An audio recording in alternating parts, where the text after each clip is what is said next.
Welcome to the market money magnet guys. आज यहाँ इस वीडियो में हम स्टडी करने वाले हैं एक ऐसा टॉपिक जो कि बहुत रेयर हमें इंटरनेट पे देखने को मिलता है, यूट्यूब पे देखने को मिलता है कि स्टॉक मार्केट में बहुत कम लोग हैं जो करोड़पति बन पाते हैं और बहुत सारे लोग हैं जो लॉस करते हैं। लेकिन ऐसी क्या बात है, ऐसा क्या हिडन सीक्रेट है जो उन चंद लोगों को पता होता है और बाकी रिटेल इन्वेस्टर्स को नहीं, जो फटाफट अपना लॉस कर रहे होते हैं। तो आज स्टॉक मार्केट से करोड़पति बनने के लिए सिर्फ एक चीज़ आपको स्टडी करनी होगी, उसके बाद आप पूरे मार्केट को समझ जाओगे और आपको समझ जाएगा कि करोड़पति बनने की एक्चुअली है कौन सी। तो पूरा वीडियो ज़रूर देखिए। This video is only for the educational purpose, so take it as a educational purpose. If you like the video so please hit the like button.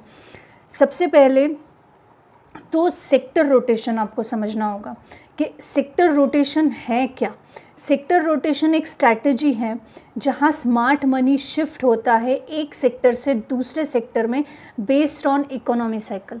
Sector rotation यानी एक सेक्टर से दूसरे सेक्टर में पैसा rotate होता है, यानी market में ही पैसा होता है। जी हाँ, मार्केट क्रैश हो रहा है लेकिन मार्केट में पैसा मार्केट में ही घूमता है। मतलब मार्केट का पैसा हमेशा मार्केट में ही रहता है, बस सेक्टर बदलता रहता है। यानी आज बैंकिंग सेक्टर अच्छा है तो कल शायद ऑटो होगा, परसों शायद फार्मा होगा। तो सेक्टर टू सेक्टर जो है वो पैसा बदलता है, उसी को बोलते हैं सेक्टर रोटेशन। अगर मैं आपको एक एग्जांपल से समझाऊं तो जब इकोनॉमी रिकवर होती है तो बैंकिंग और ऑटो सेक्टर अच्छे चलते हैं। जब इकोनॉमी रिकवर होती है और जब इन्फ्लेशन बढ़ता है तो एफएमसीजी और फार्मा सेक्टर अच्छे चलते हैं। यानी अगर इकोनॉमी रिकवर कर रही है तो हमें बैंकिंग और ऑटो सेक्टर में पैसा शिफ्ट होता हुआ देखने को मिलेगा, एफएमसीजी और फार्मा का। और जब इन्फ्लेशन बढ़ेगा तो फार्मा और एफएमसीजी में हमें पैसा बढ़ता हुआ नज़र आएगा और बैंकिंग और ऑटो सेक्टर हमें निगेटिव में नज़र आएंगे। और इसी को बोलते हैं सेक्टर रोटेशन। अब इकोनॉमी की साइकिल जो कि और सेक्टर रोटेशन, इसको हम और डिटेल में समझने की कोशिश करते हैं। आप यहाँ पे एक चार्ट देख सकते हैं। यहाँ पे सेक्टर रोटेशन यानी एग्जैक्टली क्या, इसको समझाने के लिए ये चार्ट बनाया गया है। अब यहाँ पे जो है जैसे रियल स्टेट से पैसा टेलीकॉम सर्विसेज में जाएगा, वहाँ से यूटिलिटीज़ में जाएगा, कंज्यूमर में जाएगा, फिर कंज्यूमर स्टेपल्स में जाएगा, या फिर एनर्जी सेक्टर्स में, फाइनेंस सेक्टर्स में, हेल्थ सेक्टर में, इंडस्ट्रियल सेक्टर में और मटेरियल सेक्टर में और फिर रियल स्टेट्स में। यानी पैसा हमेशा रोटेट होता रहता है एक सेक्टर से दूसरा सेक्टर, दूसरे से तीसरा सेक्टर, और इसी को हम बोलते हैं सेक्टर रोटेशन। अब स्टॉक्स जो हैं इकोनॉमी के बेस पे हमें सेक्टर रोटेशन होता हुआ देखने को मिलता है। अब मार्केट का बॉटम से ले तक का हम सेक्टर रोटेशन देखेंगे, टॉप तक का। यानी कोई भी मार्केट की जो पोजीशन है टॉप से लेके आप कमोडिटी से basic materials, industrial, capitalize goods and structure services, technologies या ट्रांसपोर्टेशन, यहाँ से मिडल एक्सपांशन से लेके अर्ली एक्सपांशन, लेट एक्सपांशन और लेट एक्सपांशन से लेके वापस मिडल और मिडल से फिर लेट, इस तरह से पैसा हमेशा रोटेट होता हुआ देखने को मिलता है, टॉप से लेके बॉटम की तरफ भी और बॉटम से लेके टॉप की तरफ भी। पैसा एक सेक्टर से दूसरे सेक्टर में जिस फ्रिक्वेंसी में जाता है उसी को हम सेक्टर रोटेशन बोलते हैं। Not only frequency but also जो रोटेटली घूम रहा है एक सेक्टर से दूसरा सेक्टर। अब इसके 4 फ्रेज होते हैं। सबसे पहला फ्रेज होता है सेक्टर रोटेशन में रिकवरी फ्रेज। अब रिकवरी फेज में जैसे सेक्टर है बैंकिंग, रियल स्टेट या ऑटो, तो ये cheap valuation plus growth start में हमें देखने को मिलते हैं। जब रिकवरी फेज आएगी इनकी तो ये हमें चीप वैल्यूएशन पे देखने को मिलेंगे और ग्रोथ इनका जो है जस्ट स्टार्ट हुआ होगा। और सेक्टर्स यानी बैंकिंग, रियल स्टेट्स या ऑटो सेक्टर। अब इसके अलावा एक्सपांशन जो फ्रेज होता है इनका वो दूसरा है, जैसे कि आईटी या कैपिटल गुड्स या इंफ्रास्ट्रक्चर जैसे जो सेक्टर्स हैं, इनमें स्ट्रॉन्ग अर्निंग ग्रोथ देखने को मिल रहा है। तो यहाँ पे जब सेकेंड फ्रेज में सेक्टर रोटेशन के आपको स्ट्रॉन्ग अर्निंग फ्रेज देखने को मिलेगा। और इसके अलावा जो थर्ड फ्रेज रहेगा वो रहेगा रिसेशन फ्रेज। हमारा थर्ड फ्रेज जो रहेगा वो रहेगा पीक फ्रेज। यानी जो सेक्टर्स है एनर्जी या मेटल्स जैसे, ये हाई डिमांड और कमोडिटी बूम पर देखने को मिलेंगे। और जो फोर्थ रहेगा फ्रेज वो फ्रेज रहेगा रिसेशन, जो कि है सेक्टर एफएमसीजी, फार्मा और डिफेंसिव और सेक्टर का जो सेफ एक हम बोल सकते हैं, सेफ सेक्टर को सेक्टर ये माना जाता है। अब यहाँ पे आप थोड़ा सा कंफ्यूज हो रहे होगे कि फ्रेज़ यानी एग्जैक्टली क्या।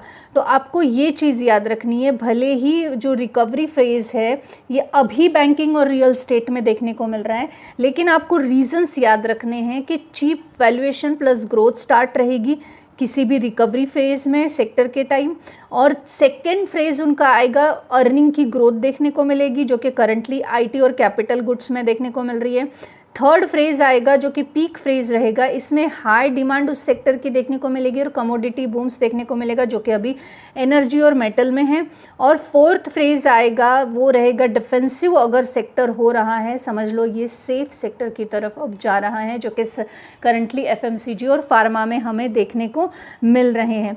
अब ये तो आपको पहचानने के लिए हैं। अब अगर हम रियल मार्केट एग्जांपल्स की बात करें तो सबसे पहला एग्जांपल पोस्ट कोविड, अगर आपने रेल देखा होगा 20 से लेकर 2022 तक, तो फर्स्ट रेल जो आया था ये आया था फार्मा प्लस आईटी में, उसके बाद आया बैंकिंग और ऑटो में, और उसके बाद आया मेटल प्लस पीएसयू में। ये पूरा सेक्टर रोटेशन का परफेक्ट एग्जाम्पल आपको देखने को मिलेगा कि पैसा कहाँ से कहाँ शिफ्ट हुआ था। इसके अलावा भी अगर हम देखें तो 23 से 25 का ट्रेंड अगर आपने देखा होगा जो कि हमारे एग्जाम्पल 2 में है, वो है पीएसयू स्टॉक्स यानी रेलवे और डिफेंसिव स्टॉक्स। कैपिटल गुड्स भी बूम हुए थे, रिटेलर की एंट्री लेट होने की वजह से वो लॉस में रहे, लेकिन स्मार्ट मनी अर्लियर एंटर करता है, ये हम पहले भी बता चुके हैं, और रिटेल हमेशा लेट एंट्री लेता है और अब ऑब्वियसली वहाँ पे ही उनका नुकसान हमें देखने को मिलता है। अब इसके अलावा जो सेक्टर रोटेशन का यूज़ है प्रैक्टिकली, तो आप इसे अर्लियर ट्रेंड पकड़ सकते हो कि आप अगर बोलेंगे सेक्टर रोटेशन एग्जैक्टली होता क्या है, तो आप इसको अर्लियर ट्रेंड पकड़ना भी बोल सकते हो। सही सेक्टर में अगर सही समय पे एंट्री ले सकते हो तो अवॉइड लॉस कर सकते हो। और स्टॉक मत पकड़ो, सेक्टर पकड़ो, इस गोल्डन रूल को हमेशा याद रखो। अगर आपको स्टॉक मार्केट से करोड़पति बनना है या करोड़पति खुद को बनवाना है तो आपको सही जगह पैसे लगाने से भी बेटर होगा कि सही वक्त पे आपको इन्वेस्ट करना पड़ेगा। अब स्टॉक मार्केट में हाईली रिस्क है, तो ऐसा नहीं कि हर कोई आएगा और एक टाइम में करोड़पति बनकर चला जाएगा, लेकिन अगर आप सही समय पे सही सेक्टर को पकड़ पाए तो हो सकता है आप एक अच्छे स्टेबल रिटर्न बनाने की पूरी कोशिश कर सकते हो। अब सेक्टर रोटेशन की स्ट्रैटेजी हम प्रैक्टिकली समझें तो सबसे पहला स्टेप याद रखिए कि आइडेंटिफाई करना है कि फ्रेज़ कौन सा है। जैसे हमने 4 फ्रेज़ देखे हैं, तो इंटरेस्ट रेट अगर गिरता है तो आपको समझ जाना चाहिए कि ग्रोथ सेक्टर की तरफ जाना है। अब अगर इंटरेस्ट रेट बढ़ता है तो आपको ये समझना है कि डिफेंसिव सेक्टर्स हमें पकड़ने हैं या लेने हैं। इसके अलावा अगर सेकेंड स्टेप आपको देखना है तो आपको ट्रैक करना है कि सेक्टर का स्ट्रेंथ क्या है, ट्रैक सेक्टर स्ट्रेंथ, और उसके लिए क्या यूज़ कर सकते हैं, सेक्टर इंडिकेटर्स यानी निफ्टी, आईटी, बैंक निफ्टी, ऐसे जो इंडिकेटर्स है इनको यूज़ करके आप सेक्टर का स्ट्रेंथ चेक कर सकते हो। रिलेटिवली स्ट्रेंथ यानी आरएस और निफ्टी वर्सेस सेक्टर के इंडेक्स को कंपेयर करके भी आप देख सकते हो कि अभी कौन सा सेक्टर जो है डिफेंसिव मोड में है या पॉजिटिव में है। थर्ड, आपको लीडिंग स्टॉक्स को देखना है। जैसे अगर आईटी स्ट्रॉन्ग चल रहा है तो आपको टीसीएस, इन्फोसिस का परफॉर्मेंस देखना है। बैंकिंग सेक्टर स्ट्रॉन्ग है तो आपको एचडीएफसी, आईसीआईसीआई बैंक देखना है।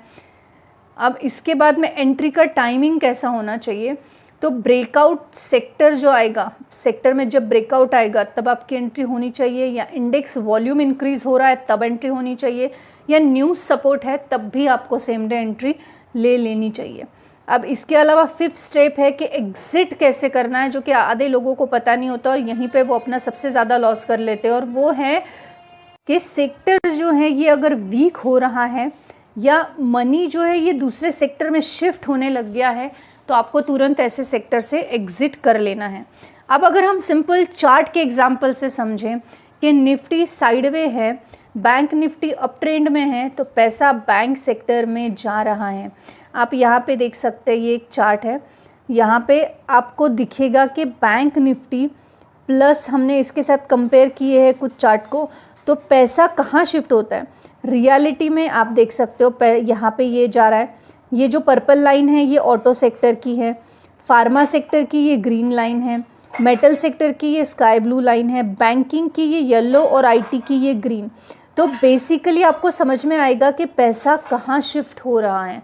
तो आपको यहाँ से अभी आईटी नीचे है, उसके ऊपर बैंक है, मेटल है, तो इस तरह से आपको समझ में आएगा कि पैसा कौन से सेक्टर में शिफ्ट हो रहा है।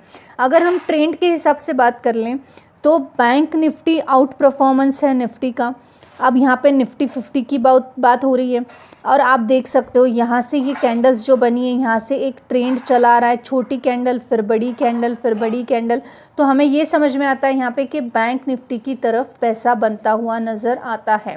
ऐसे में कॉमन मिस्टेक्स लोग क्या करते हैं, सबसे पहले तो एंट्री लेट करते हैं। जब न्यूज़ वायरल हो जाती है तब तक पैसा बन चुका होता है मार्केट में। सिंगल स्टॉक पर फोकस करते हैं, जबकि आपको मल्टीपल स्टॉक्स या सेक्टर्स को कवर करना चाहिए। सेक्टर चेंज को इग्नोर करना, मैक्सिमम लोग जो है सेक्टर चेंज होता है उसको इग्नोर करते हैं, सिर्फ टिप्स को फॉलो करना पसंद करते हैं या टिप्स को फॉलो करते हुए ही आगे बढ़ते हैं।